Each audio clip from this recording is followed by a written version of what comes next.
If my child died, I would want to cry my eyes out. I don't think I would. Sociopaths don't form normal emotional attachments to other people. They lack empathy. When they see a person suffering, they don't feel bad over it. I was in high school biology when evolutionary theory was really laid out for us.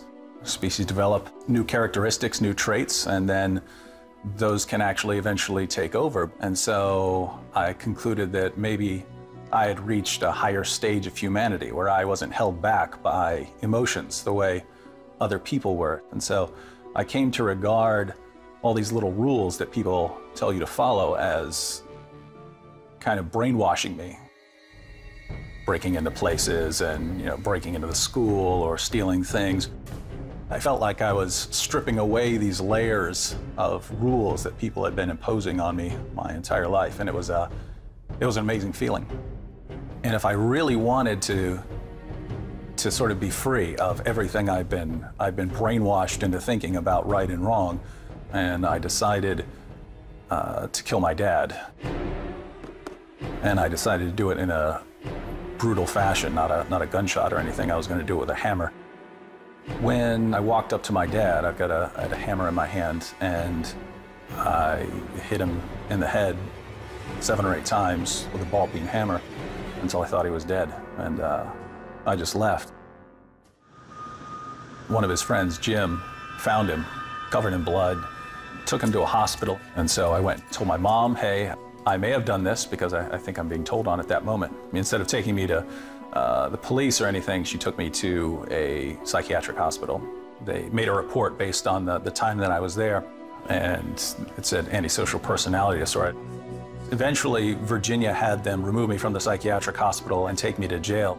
Since my dad survived, I was convicted of malicious wounding. I was sentenced to 10 years in prison.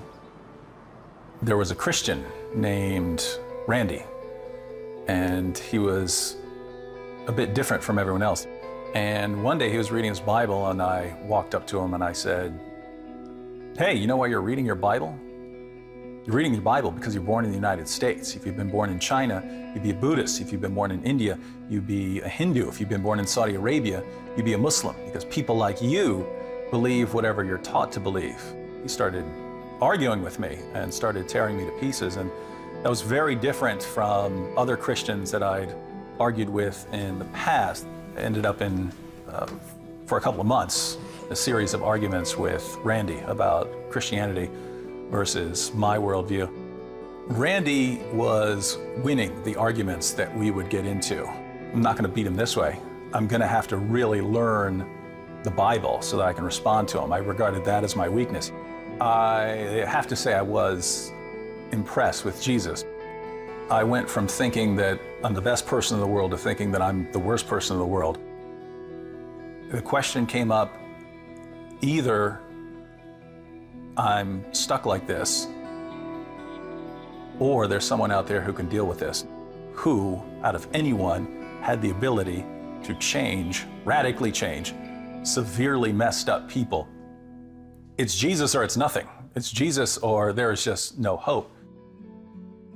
I bowed down and I prayed and I said, God, I don't know if I'm going to believe in you tomorrow, but I believe in you right now. If you can do anything with me, you're welcome to it. And I ran through the sort of sinner's prayer that I'd heard there in the jail. When I sat up, the whole world looked different. It looked like I was in a different place, like everything was a different color. And I didn't know if this was, just something weird going on, but it was, I didn't want to hurt anyone at that point. And just an amazing calm.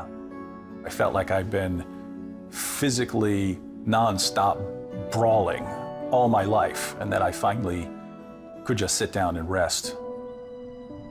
While I was in prison, I thought it would be bad to actually confess because my dad, again, had no recollection.